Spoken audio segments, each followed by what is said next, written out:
নমস্কার বন্ধুরা, আমি সুতপা লাড্ডু গোপাল লাইফস্টাইল চ্যানেলে আপনাদের সবাইকে স্বাগত জানাই। আজকে সম্পূর্ণ নতুন একটি ব্লগ। সামনেই আসছে মকর সংক্রান্তি। তো মকর সংক্রান্তির দিনে কিভাবে আমরা ঘরোয়াভাবে শিব পূজা করে নিতে পারি, সেই পূজাবিধি আমি আপনাদের সামনে এই ভিডিওর মাধ্যমে শেয়ার করছি। মকর সংক্রান্তির দিন শিব পূজা করা হয়। এই দিনে ভগবান শিবকে গরুর দুধ, খাঁটি ঘি, কালো তিল, ফুল, বেলপাতা এবং শণ নিবেদন করা হয়। এছাড়াও শিব পঞ্চমীর মন্ত্র জপ করা হয়। এই দিনে শিবের পূজা করলে অনেক উপকার পাওয়া যায়। এই বিশেষ দিনে মানুষ সকালে পবিত্র নদীতে স্নান করেন। মকর সংক্রান্তির দিনে যেহেতু সূর্য দক্ষিণ থেকে উত্তরে চলে যায়, তাই এই উৎসবটি সূর্য দেবতাকেও উৎসর্গ করেন। ভারতের বিভিন্ন অঞ্চলে মকর সংক্রান্তির উৎসব বিভিন্ন নামে পরিচিত। চলো বন্ধুরা, সরাসরি পূজায় চলে যাই। তো পূজায় বসার আগে নিজেকে আচমন করতে হয়। হাতে গঙ্গাজল নিয়ে নমো বিষ্ণু, নমো বিষ্ণু, নমো বিষ্ণু। আবার হাতে গঙ্গাজল নিয়ে হাতকে শুদ্ধ করে ধুয়ে হাত জোর করে নম অপবিত্র পবিত্র বা সর্বাবস্থান গত বিভা যৎসরেত পুণ্ডরিকাক্ষং সবাহ্য অভ্যন্তর সূচি নম সূচি, নম সূচি, নম সূচি, এই বলে নিজেকে আচমন করে নিলাম। এরপর ফুলগুলিকে সুন্দর করে গঙ্গা জল, অগরু, গোলাপ জল এবং কর্পূর দিয়ে, চন্দন দিয়ে ফুল শুদ্ধিকরণ করে নিচ্ছি বন্ধুরা। তো ফুল শুদ্ধিকরণের মন্ত্র হলো নম পুষ্পে পুষ্পে মহাপুষ্পে সুপুষ্পে পুষ্প সম্ভবে পুষ্প চয়বকীর্ণে হং ফট স্বাহা, এই বলে ফুলগুলি আমি সুন্দর করে শুদ্ধিকরণ করে নিলাম। পূজায় বসার আগে আমি সুন্দর করে ধূপ এবং প্রদীপ প্রজ্বলন করে নিয়েছি বন্ধুরা। তো আমি আমার যে শিবলিঙ্গকে সুন্দর করে সিংহাসনে বসিয়ে নিয়েছি, আর আমি ঘিয়ের প্রদীপ প্রত্যহ প্রজ্বলন করে থাকি বন্ধুরা। আপনারা সর্ষের তেলের কিংবা তিল তেলের প্রদীপ দিলেও চলবে। আমি ধূপ আর প্রদীপ একটু দেখিয়ে নিলাম।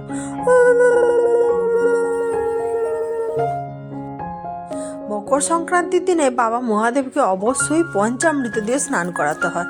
তো আমি দুধ আর দই একটি পাত্রের মধ্যে নিয়ে নিয়েছি। ঘি দিলাম, মধু দিলাম, আর একটু শর্করা বা চিনি দিলাম। মিচড়ি দিলেও চলবে বন্ধুরা। এরপর একটি পাত্রের মধ্যে আমি ওম চিহ্ন এঁকে নিলাম অষ্টগন্ধা চন্দন দিয়ে। অষ্টগন্ধা চন্দন বাবা মহাদেবের অতি প্রিয়। আমি অষ্টগন্ধা চন্দন দিয়ে ওম চিহ্ন এঁকে নিচ্ছি বন্ধুরা। সুন্দর করে এঁকে নিলাম, আর একটি বেল পাতা নিয়ে ওমের উপরে রেখে দিলাম, আর বেল পাতাটিতেও অষ্টগন্ধা চন্দন আমি সুন্দর করে দিয়ে রেখেছি। আর বাবা মহাদেবকে বসিয়ে দিলাম, জয় বাবা মহাদেব। আর নন্দী মহারাজকেও বসিয়ে দিলাম, আর বাসুকীনাথ এবং বাবার ত্রিশূল সুন্দর করে বাবার পাত্রের মধ্যে সাজিয়ে দিলাম।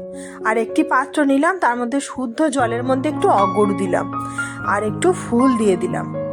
দিয়ে মধ্যমা আঙুলটি জলের মধ্যে ডুবাতে হবে, নখটা যেন না ডোবে বন্ধুরা। নম গঙ্গে চ যমুনে চৈব গোদাবরী সরস্বতী নর্মদা সিন্ধু কাবেরী জলেহস্মিন সন্নিধ্যং কুরু, এই বলে জল শুদ্ধিকরণ করে নিলাম। এরপরে পঞ্চামৃতের উপরেও একটু ফুল দিয়ে দিলাম বন্ধুরা। এরপরে শ্রী গণেশায় নম, কার্তিকেয় নম, অশোক সুন্দরী নম, দেবী পার্বতীয় নম, নন্দী মহারাজায় নম, নম শিবায় নম, ওম নম শিবায়, ত্রিশূলাদি নম, বাসুকীনাথায় নম। এইভাবে বন্ধুরা পূজা করতে হয়। শিব ঠাকুরের স্নানাভিষেক যেমন তেমন করে করা যায় না।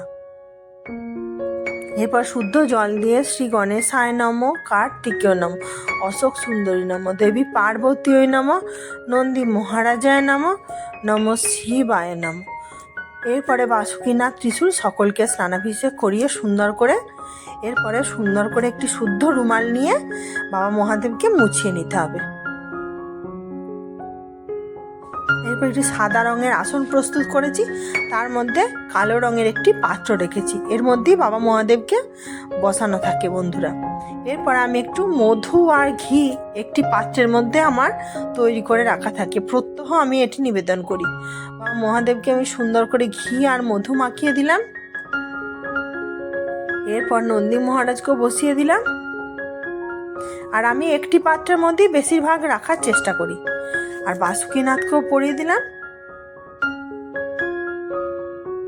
আর ত্রিশূলকেও রেখে দিলাম।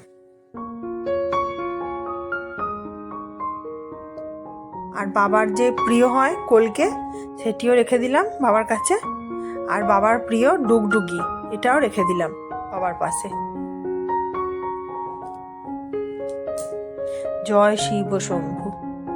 আর বাবা যেহেতু বৈষ্ণবদের মধ্যে শ্রেষ্ঠ, তার জন্য বাবাকে পৈতে নিবেদন করলাম।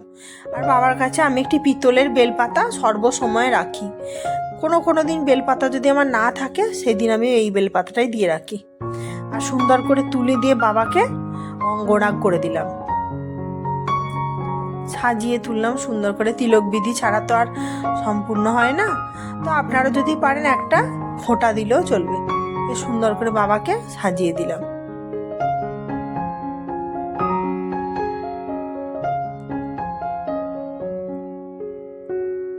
বাসুকীনাথকেও পরিয়ে দিলাম, নন্দী মহারাজ, ত্রিশূল, বাবার প্রিয় কলকে আর বেলপাতা তো 3টি পত্রের মধ্যে সুন্দর করে দিয়ে দিলাম।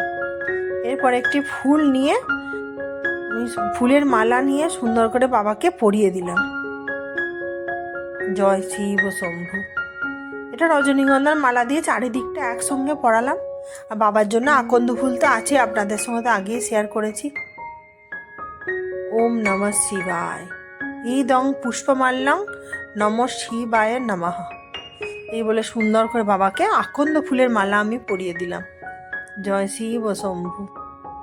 এরপরে প্রথমে শ্রী গণেশের উদ্দেশ্যে লাল ফুল নিবেদন করলাম দুর্বাসহ।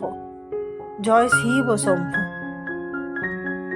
এরপরে কার্তিকের উদ্দেশ্যে সাদা এবং হলুদ ফুল নিবেদন করলাম। বাবার শিব পরিবার ছাড়া বাবা সম্পূর্ণ হন না। এরপর অশোক সুন্দরীর উদ্দেশ্যে লাল ফুল নিবেদন করলাম। অশোক সুন্দরীকে বলা হয় বাবার মানস কন্যা।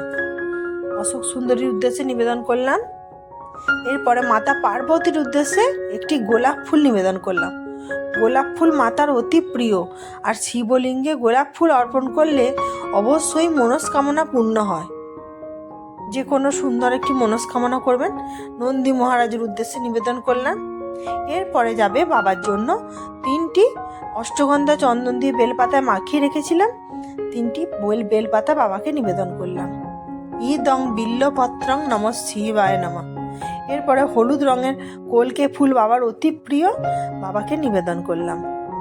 এতে গন্ধপুষ্পে নমঃ শিবায় নমঃ। আর বাবার প্রিয় ত্রিশূলের উপরেও ফুল দিয়ে নিবেদন করলাম, সাজিয়ে দিলাম।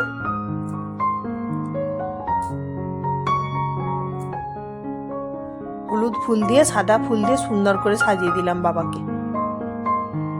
জয় শিব শম্ভু। এরপরে আজকের দিন একটু কালো তিল, একটু আতপ চাল আর বাবার প্রিয় সিদ্ধি পাতা সব কিছু আমি একটি পাত্রের মধ্যে নিয়ে নিয়েছি। আপনাদের ভিডিও দেখানোর সুবিধার্থে আমি সুন্দর করে দেখিয়ে দিলাম। আর 3টেতে একটু গঙ্গা জল দিয়ে আপনারা চাইলে একটা একটা করে নিবেদন করতে পারেন। আমি 3টেই একসঙ্গে গঙ্গা জল দিয়ে মাখিয়ে নিলাম, কারণ শুকনো জিনিস বাবাকে নিবেদন করতে নেই, গঙ্গা জল দিয়ে নিবেদন করতে হয়। সুন্দর করে দিয়ে দিলাম। জয় শিব শম্ভু। ওম নমঃ শিবায়, ওম নমঃ শিবায়, ওম নমঃ শিবায়। সুন্দর করে নিবেদন করে দিলাম। এরপরে সব শেষে বাবাকে গঙ্গা জল দিয়ে স্নানাভিষেক করে দিচ্ছি। তো গঙ্গা জল দেওয়ার সময় মহামৃত্যুঞ্জয় মন্ত্রটি জপ করতে হবে। ওম ত্রয়ম্বকং যজামহে সুগন্ধিম পুষ্টিবর্ধনম উর্বারুকমিব বন্দনান মৃত্যুর্মোক্ষ্যমৃতাৎ। ওম তৎপুরুষায় বিদ্মহে মহাদেবায় ধীমহি তন্নো রুদ্র প্রচোদয়াৎ। ওম নমঃ শিবায়, ওম নমঃ শিবায়, ওম নমঃ শিবায়। এরপর হাতে ফুল বেলপাতা নিয়ে পুষ্পাঞ্জলি দিয়ে নিচ্ছি। এই সচন্দন পুষ্পবিল্ল পত্রাঞ্জলি নমঃ শিবায় নমঃ। এই বলে বাবার চরণে একবার পুষ্পাঞ্জলি দিলাম প্রথমবার। দ্বিতীয়বার আবার নিয়ে সচন্দন পুষ্পবিল্ল পত্রাঞ্জলি ওম নমঃ শিবায়। দ্বিতীয়বার বাবার চরণে পুষ্পাঞ্জলি দিয়ে দিলাম। তৃতীয়বার আবার হাতে ফুল বেলপাতা নিয়ে সচন্দন পুষ্পবিল্ল পত্রাঞ্জলি ওম নমঃ শিবায়। এই বলে বাবার চরণে 3বার পুষ্পাঞ্জলি দিয়ে নিলাম। এরপর বন্ধুরা আমি ভোগ নিবেদন করে দিচ্ছি। তো ভোগ নিবেদন করার জন্য গঙ্গা জল এবং ফুলের আসন আমি প্রস্তুত করে নিলাম সুন্দর করে। এরপর বাবাকে ভোগ নিবেদন করে দিচ্ছি। যেটুকু মিষ্টান্ন বাড়িতে ছিল একটু মিষ্টি ফল বাবার উদ্দেশ্যে বেলপাতা সহযোগে বাবাকে নিবেদন করে দিলাম। জয় শিব শম্ভু, জয় শিব শম্ভু, সুন্দর করে ভোগ নিবেদন করে দিলাম। এরপরে বাবাকে পান করার জন্য জল নিবেদন করে দিচ্ছি বেলপাতা সহযোগে। জয় শিব শম্ভু, সুন্দর করে নিবেদন করে দিলাম। তো দেখিয়ে দিলাম বন্ধুরা, দেখুন। এরপরে বাবাকে আর প্রণাম করে নিচ্ছি। নম শিবায় শান্তায় কারণত্রয় হে তবে নিবেদয়ামি চাতবনম তমগতি পরমেশ্বর। এরপরে সুন্দর করে বাবাকে আরতি করে নিচ্ছি বন্ধুরা, তোমরা দেখে নাও।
এরপরে হাত জোর করে বাবার কাছে প্রণাম করে নিলাম। আর আমার পূজায় যদি কোনো ভুল ত্রুটি হয়ে থাকে ভগবান তুমি ক্ষমা করে দিও নিজ গুণে। তো এই ছিল বন্ধুরা মকর সংক্রান্তির দিনে বাবা মহাদেবের নিত্য পূজাবিধি। তো কেমন লাগলো বন্ধুরা অবশ্যই কমেন্টে জানাবেন। আজকে যদি আমার নতুন বন্ধু দেখে থাকেন আমার চ্যানেলটি সাবস্ক্রাইব করে আমার পাশে বন্ধু হয়ে থাকবেন। আর আমার যেই বন্ধুরা রোজের পূজা দেখেন তাদেরকে অসংখ্য অসংখ্য ধন্যবাদ আমার পাশে এভাবে বন্ধু হয়ে থাকার জন্য। লাইক করবেন, কমেন্ট করবেন, প্রচুর প্রচুর বন্ধুর মাঝে শেয়ার করে দেবেন। অবশ্যই চ্যানেলটি সাবস্ক্রাইব করবেন এবং নতুন অপশান এসেছে হাইপ করবেন। আপনাদের একটা লাইক শেয়ার কমেন্ট সাবস্ক্রাইব আমাকে আরও ভালো ভালো ভিডিও বানাতে অনুপ্রাণিত করবে। তো আজকের মতো আসি বন্ধুরা, আবার দেখা হবে নেক্সট একটা ভালো কোনো পূজার ব্লগে। ততক্ষণ পর্যন্ত আশা করি সকলেই সুস্থ থাকবেন, ভালো থাকবেন। জয় শিব শম্ভু। ওম নমঃ শিবায়, ওম নমঃ শিবায়, ওম নমঃ শিবায়।